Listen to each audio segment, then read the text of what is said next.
दोस्तों नमस्कार। दोस्तों नालासोपारा आचोले 41 बिल्डिंग मामले में नई अपडेट आई है।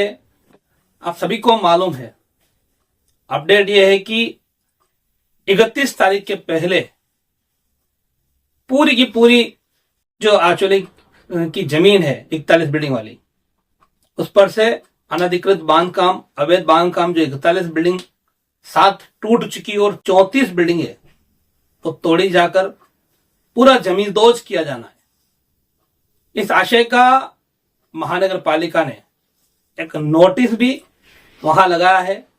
आप स्क्रीन पर पीछे नोटिस देख सकते हैं। नोटिस में साफ तौर पर 20 तारीख के पहले, 20 तारीख हालांकि निकल चुकी है, 20 तारीख के पहले ही इस जगह को खाली करने का वहां रहने वाले लोगों को नोटिस दिया गया है। बकायदा पब्लिक नोटिस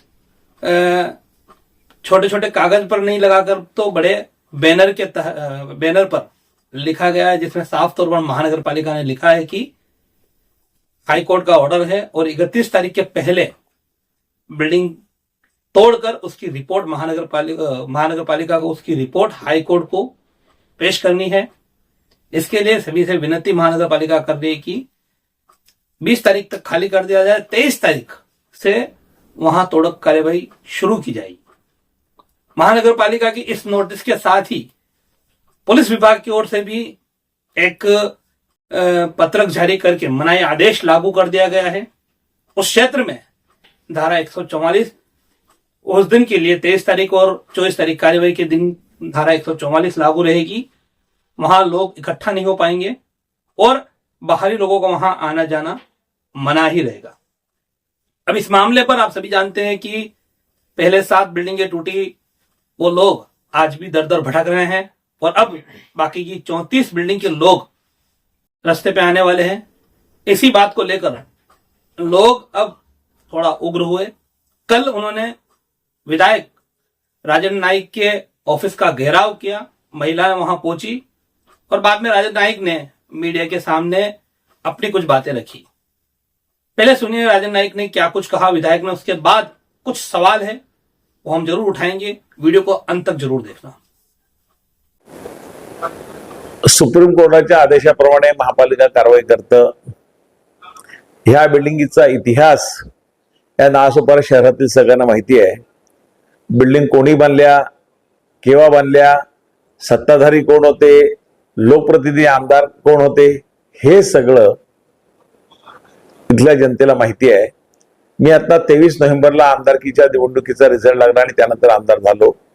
मी माझ्या परीने माननीय प्रिन्सिपल सेक्रेटरी यूडी यांच्याशी, असीम गुप्ता साहेबांशी, माझा मुलगा गेले त्यांच्याशी चर्चा केली, ॲडव्होकेट आहे तो, आणि ह्या संदर्भात काय करता येईल ह्या महापालिकेलाही त्यांनी पत्र दिलंय। महापालिका त्यासाठी काम करते।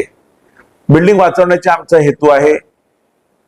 सुप्रीम कोर्ट आणि हायकोर्ट आणि सुप्रीम कोर्टाच्या या संदर्भात आदेश आहेत, त्यामुळे कायद्याच्या चौकटीत जाऊन जे काय करते ते करण्याचा मी प्रामाणिकपणे प्रयत्न करतोय। आजही सकाळी आमची त्या संदर्भात चर्चा झाली, कसं काय करता येईल, बिल्डिंग कशा प्रकारे वाचवता येईल, हे सगळं आम्ही प्रयत्न करतोय। आम्ही त्या बैठकीमध्ये हे जे आपण विषय सांगितले त्या संदर्भात चर्चा केली। महापालिकेने तिथे कॅपिटल मॉलच्या शेजारी कुठेतरी एक एसटीपी महापालिका बांधत आहे, त्याचं टेंडर निघाल्याचे महापालिकेच्या अधिकाऱ्यांनी त्या दिवशी सांगितलं। तर आम्ही महापालिकेला सांगितलं, बाबा असं तुम्ही लिहून द्या की बाबा रे आम्ही एसटीपी दुसऱ्या ठिकाणी शिफ्ट करतो, हा आम्हाला ह्या जागेची जरूरत नाही। पण महापालिकेने तशा प्रकारे काही लिहून दिलं नाही।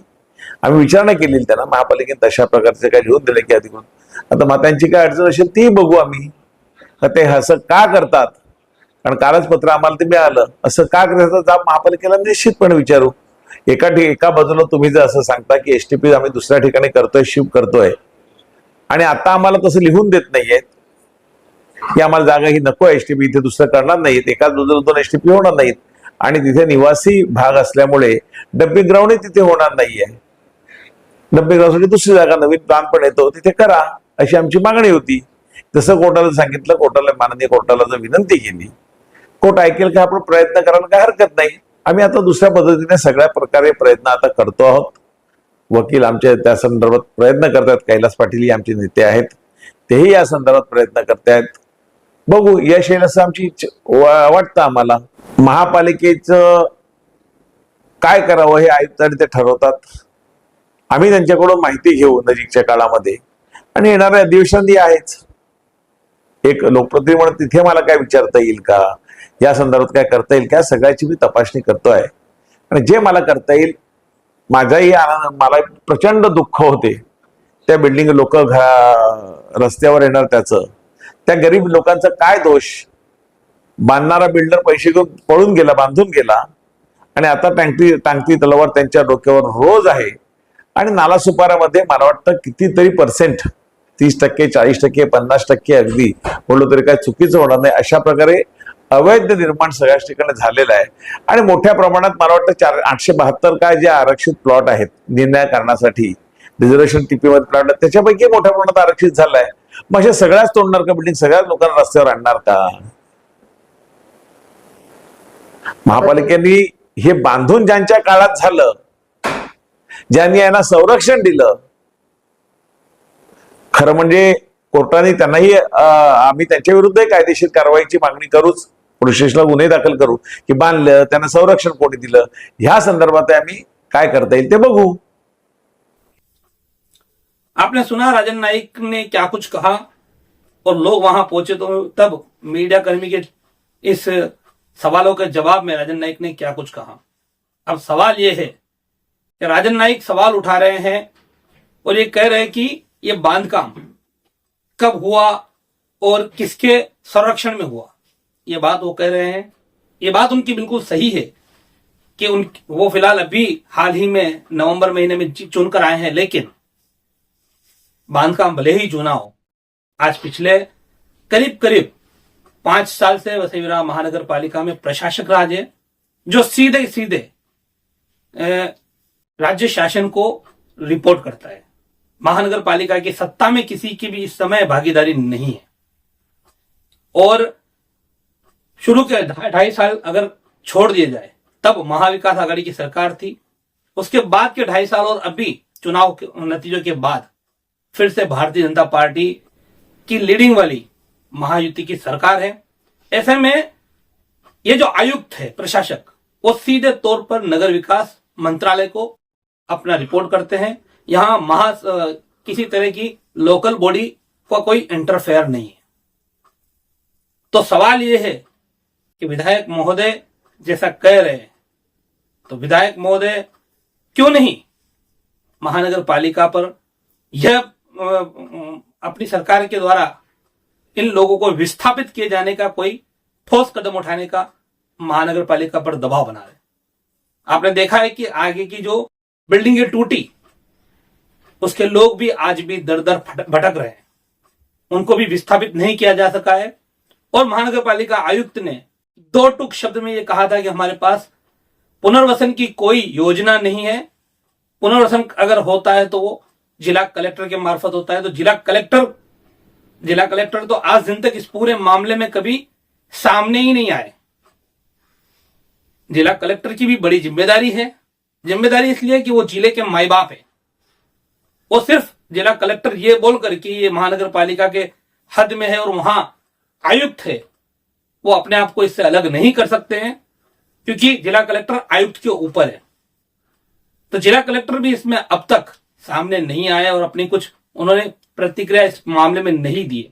वहीं आयुक्त अपने ओर उठती हुई उंगलियों को जिला कलेक्टर की तरफ मोड़ कर ये बोलते कि पुनर्वसन का अगर कोई प्रावधान है तो वो जिला कलेक्टर के अंतर्गत वो कर सकते हैं, जबकि महानगर पालिका का अपना 2700 करोड़ 3000 करोड़ का बजट है.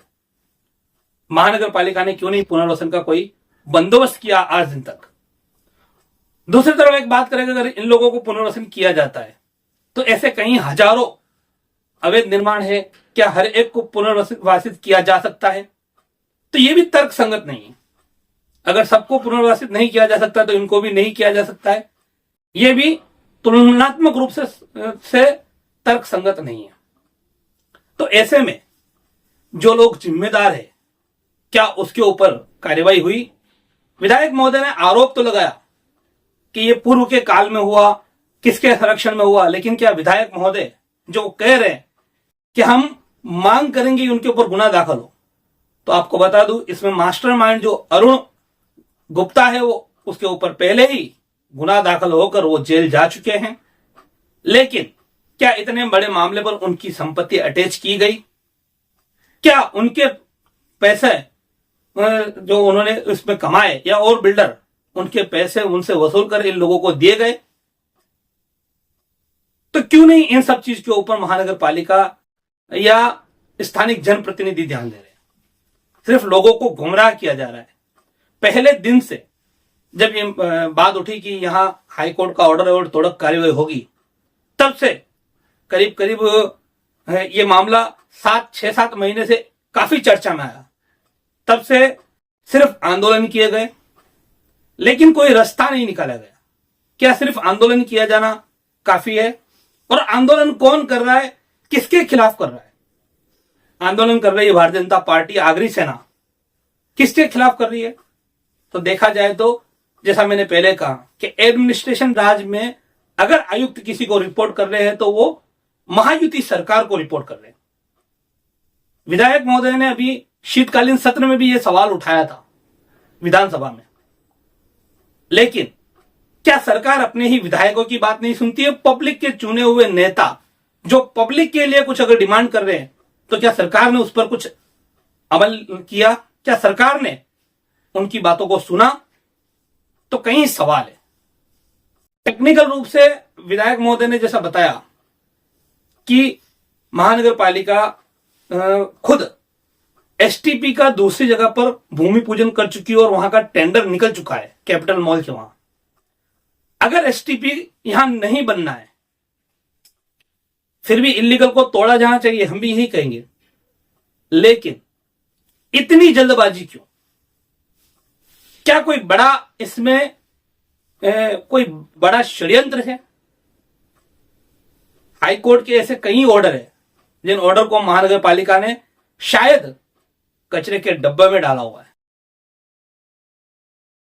कानूनी प्रक्रिया को कानून के हिसाब से ही करना चाहिए। हम ये नहीं कहेंगे कि हाईकोर्ट का ऑर्डर है तो उसकी अवमानना की जाए, लेकिन हाईकोर्ट के ऑर्डर और वरिष्ठ कार्यालय मंत्रालय के हर एक ऑर्डर को महानगर पालिका क्या मानती है? आपको याद होगा महानगर पालिका को हाईकोर्ट ने एक ऑर्डर दिया था कि जितने अनाधिकृत स्कूल है उन अनाधिकृत स्कूल के ऊपर कार्रवाई की जाए, या कम से कम वहां एक बोर्ड लगाया जाए बड़े अक्षरों में, ताकि लोगों को यह मालूम पड़े कि ये अनाधिकृत स्कूल है, यहां अपने बच्चों का वो एडमिशन नहीं करवाए। लेकिन आप सर्वे कीजिए वसई विरार में, अगर आपको एक भी स्कूल पर इस तरह का बोर्ड मिल जाए, हाँ महानगर पालिका ने बोर्ड लगाए थे लेकिन कुछ ही दिनों में उन बोर्ड को निकाल दिया गया, तो क्या वह हाईकोर्ट के ऑर्डर की अवमानना नहीं है? तो कई सवाल है। इन सवालों पर आप अपनी राय हमें कमेंट में दीजिए। और आज अभी यहीं पर रुकना चाहूंगा, लेकिन ग्राउंड पर जाकर हम आपको ग्राउंड की स्थिति जरूर बताएंगे कि लोगों का क्या मनोदशा है। और अब तक जो लोग आस लगाए बैठे थे कि शायद हमारा नहीं टूटेगा, जिन्हें पहले यह कहा गया था कि C1 कैटेगरी की बिल्डिंग को सिर्फ तोड़ा जा रहा है जो अति धोखादायक है, जो अति धोखादायक नहीं है उसको नहीं टूटने देंगे, इन्हीं जनप्रतिनिधियों ने यह बात पब्लिकली जनता में कही थी। आज वो ये कह रहे कि हाईकोर्ट का ऑर्डर है और कोर्ट के ऑर्डर को पाला जाएगा, तो तब भी हाईकोर्ट का ऑर्डर था तो उन्होंने किस आधार पर यह कहा? क्या सिर्फ जनता को भ्रमित करने के लिए लुभावने वादे थे? क्या सिर्फ चुनाव जीतने के लिए हथकंडे थे? तो सवाल बहुत है। वहां पर इस कार्यवाही में ग्राउंड पर रिपोर्टिंग आपको दिखाएंगे। फिलहाल आज के लिए अभी इस वीडियो में इतना ही। वीडियो को शेयर कीजिए, पसंद आए तो लाइक और शेयर कीजिए, चैनल को सब्सक्राइब कीजिए। और आपका एक शेयर, एक सब्सक्राइब की वजह से चैनल तो आगे बढ़ेगा ही निश्चित तौर पर, लेकिन वीडियो आगे जाएगा तो लोगों को जागरूकता होगी, लोगों की आंख खुलेगी।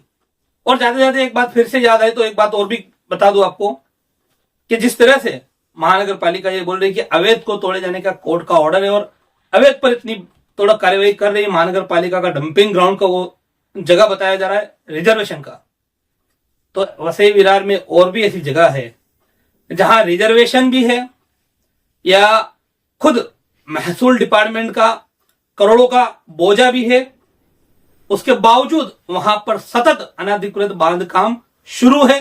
जिसको महानगर पालिका रोक पाने में पूरी तरह से नाकाम है, सिर्फ और सिर्फ भ्रष्टाचार के हिसाब से।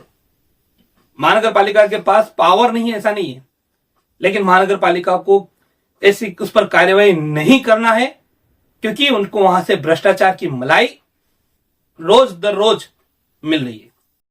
तो हम यहीं पे खत्म करेंगे। नमस्कार, जय हिंद, जय महाराष्ट्र। हमारे चैनल सैफ न्यूज लाइव पर अपने व्यापार और सेवा से संबंधित विज्ञापन प्रसारण हेतु दिए गए मोबाइल नंबर पर संपर्क करें।